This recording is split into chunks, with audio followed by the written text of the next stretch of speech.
Anda kembali bersama kami di Metro Siang. Pemirsa, sekolah rakyat yang tersebar di 63 titik mulai beroperasi hari ini 14 Juli 2025. Di bawah naungan Kementerian Sosial, sekolah rakyat menyimpan harapan dan optimisme untuk menghadirkan pendidikan berkualitas bagi masyarakat miskin, ekstrim, dan miskin. Namun ada juga sejumlah tantangan untuk mewujudkan sekolah rakyat yang tepat sasaran, memenuhi standar hingga bersih dari penyelewengan. Data dan fakta sekolah rakyat selengkapnya kami hadirkan untuk Anda berikut ini, pemirsa. Kalau kita lihat sebaran dari sekolah rakyat, terutama untuk tahap 1, di mana dimulai dari 14 Juli 2025 ini. Disiapkan ada 100 titik tersebar di 22 provinsi se-Indonesia.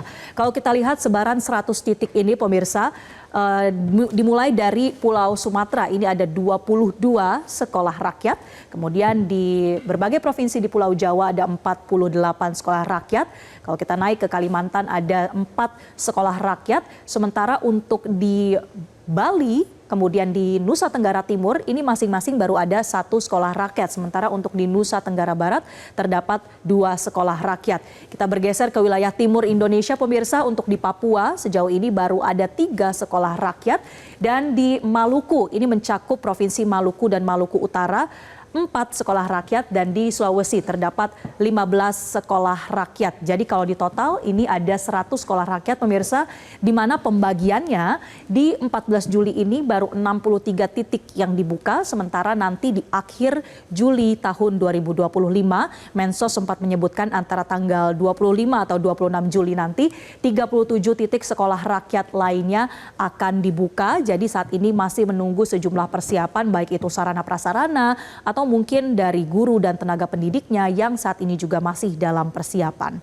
Nah, kalau di tahap 1 ini, pemirsa, estimasinya akan ada sebanyak 9.700 hingga 10.000 siswa. Ini mencakup 3 jenjang, yaitu sekolah rakyat SD, sekolah rakyat menengah pertama atau SMP, dan juga sekolah rakyat menengah atas atau SMA. Kalau kita rata-ratakan, jadi di setiap titik, pemirsa, setidaknya ini terdapat 100 siswa.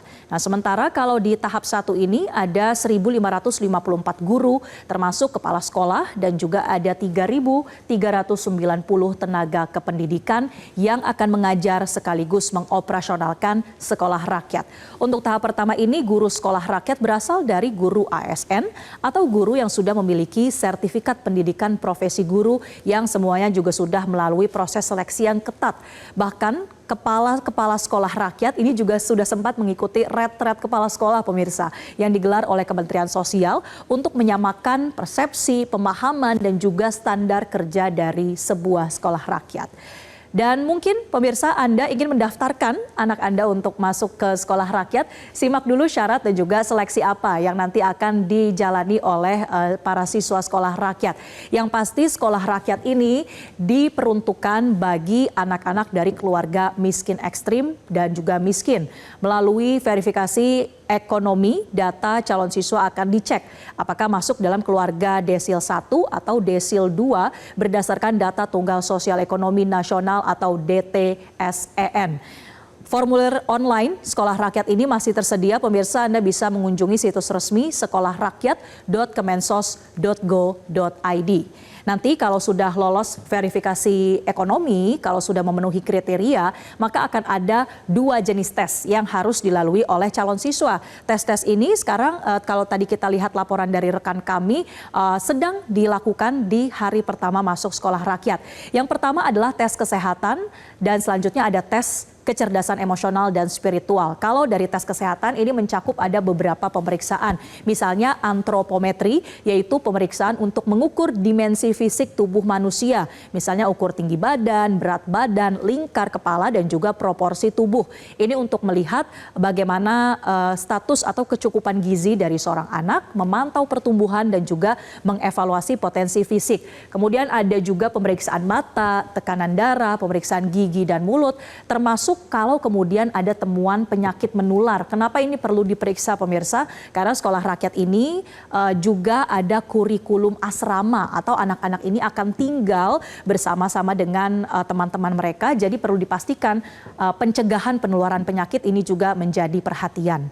Nah, selain tes secara fisik, ini juga ada tes kecerdasan spiritual dan emosional atau dikenal dengan ESQ test. Tes ESQ ini dilakukan dengan metode talent DNA untuk mengidentifikasi kecenderungan pola perilaku yang bisa mempengaruhi cara merespons ataupun bagaimana seseorang ini mengambil keputusan dalam kehidupannya. Nah, ini jadi terkait juga atau sering disebut sebagai tes minat bakat, pemirsa. Bagaimana setiap siswa ini dipandang memiliki kejeniusan dan juga ataupun kecerdasan yang unik atau berbeda-beda setiap individunya. Tes ESQ ini juga dilakukan dengan menggunakan kecerdasan buatan atau AI karena jumlah siswanya ada ribuan. Artinya kalau kemudian secara manual ini mungkin membutuhkan waktu yang lama sehingga ada satu mekanisme menggunakan AI. Dan perlu tekankan pemirsa bahwa tes ESQ atau tes kesehatan ini bukanlah sebuah seleksi untuk pada akhirnya menolak siswa sehingga tidak bisa masuk sekolah rakyat. Ini bukan seperti tes akademik, melainkan agar tadi kondisi kesehatannya bisa terpantau dengan prima, kemudian juga siswa bisa lebih terpetakan, nanti bisa mendapatkan perhatian khusus dari guru jika kemudian ada sesuatu yang berbeda dibandingkan dengan teman-temannya. Nah, pertanyaan berikutnya, seperti apa skema belajar atau kurikulum dari sekolah rakyat? Ini kami ambil data ini pemirsa dari website resmi Kementerian Sosial di mana ada 3 kurikulum yang disiapkan oleh sekolah rakyat. Setiap siswa nanti akan mengikuti kurikulum persiapan terlebih dahulu. Tujuannya untuk memetakan talenta siswa sebelum proses belajar. Atau seperti yang tadi kami jelaskan, ini ada juga yang menyebut sebagai tes atau seleksi untuk menentukan minat dan bakat siswa yang saat ini sedang berlangsung. Kemudian kalau dari sisi akademik, sekolah rakyat nanti akan menggunakan kurikulum nasional atau sama dengan sekolah-sekolah lainnya. Tapi perbedaannya adalah ada beberapa penekanan atau penyesuaian bahkan mungkin penambahan. Dan selain itu pemirsa di sekolah rakyat ini ada sistem yang namanya multi entry, multi exit. Apa itu? Jadi multi entry dan multi exit ini nantinya di sekolah rakyat adalah sistem kurikulum yang memungkinkan siswa untuk masuk atau keluar lulus dari pendidikan kapan saja tanpa terikat pada tahun ajaran yang sama serta bisa menyelesaikan pembelajaran sesuai dengan kecepatan dan kemampuan masing-masing, tidak harus sama antara satu siswa dengan siswa lainnya. Multi entry, multi exit. Dan meskipun sekolah rakyat ini menggunakan kurikulum nasional sebagai dasar dari pembelajaran akademik, sekolah rakyat juga akan memberikan pengalaman belajar yang berbeda dengan kurikulum sekolah asrama. Ini dia pemirsa, penekanan yang sebetulnya berbeda dalam sekolah rakyat karena ada pendidikan karakter, keterampilan, kemudian spiritualitas dan kepemimpinan, sampai ada karakter seperti cinta tanah air, pembelajaran bahasa dan juga komunikasi. Mungkin kalau di sekolah biasa ini juga sebetulnya sudah tercakup, tapi kita akan lihat nanti seperti apa penekanan yang sebetulnya dimaksudkan. Atau mungkin karena ini juga ada asrama begitu ya, jadi ini mereka akan langsung mempraktikannya pada suatu ekosistem atau lingkungan yang memang sudah ada di dalam sekolah rakyat. Selain itu juga ada pembelajaran tambahan, mungkin seperti les atau ekstrakurikuler pemirsa yang mencakup kemampuan seperti matematika dan juga coding. Nah, untuk mendukung kegiatan belajar berbagai kurikulum tadi, kegiatan belajar mengajar di sekolah rakyat, ini dia fasilitas yang tersedia pemirsa.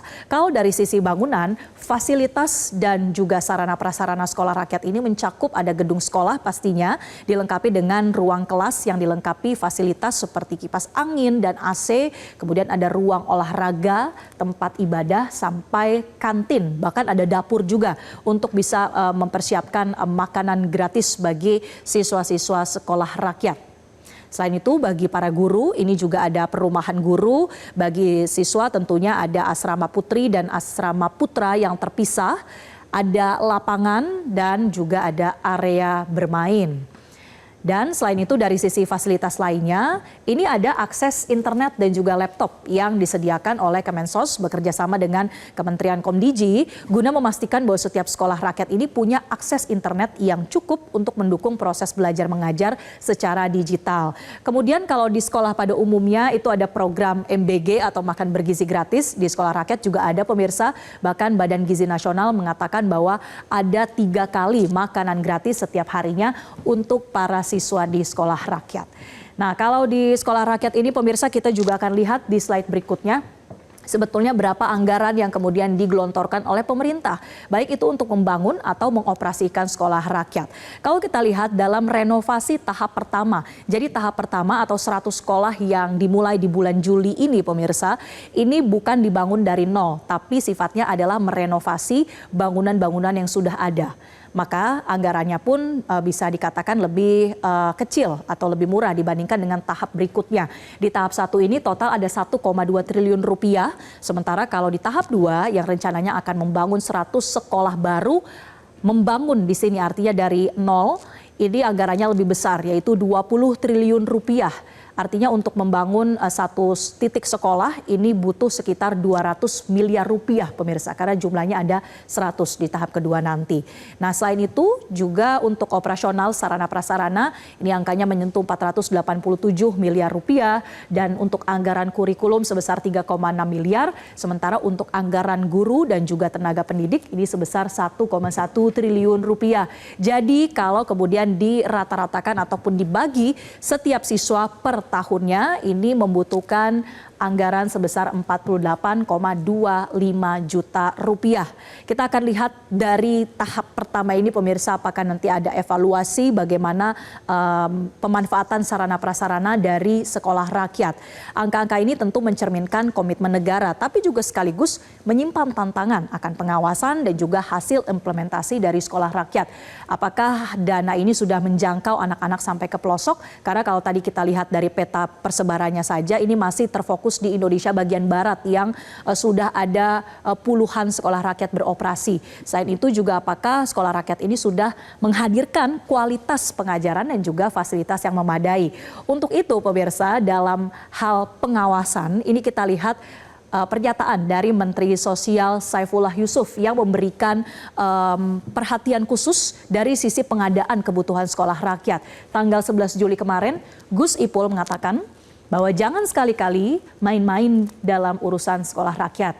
Buka saja apa adanya, ikuti aturan. Kalau kemudian ada pengadaan, ini betul-betul murni sesuai dengan ketentuan, karena ini adalah amanah. Ikuti prosedur, untuk yang menang maka dinyatakan menang atau bisa terlibat dalam proyek pengadaan. Tapi kalau kemudian kalah, jangan sampai kemudian ada aturan-aturan yang kemudian di bypass begitu ya. Jadi ini menjadi bentuk pengawasan kita bersama juga pemirsa, bagaimana sekolah rakyat yang visinya ini begitu mulia untuk bisa menghadirkan pendidikan bagi seluruh anak Indonesia bisa dijalankan dengan bersih. Jelajahi cara baru mendapatkan informasi. Download Metro TV Extend sekarang.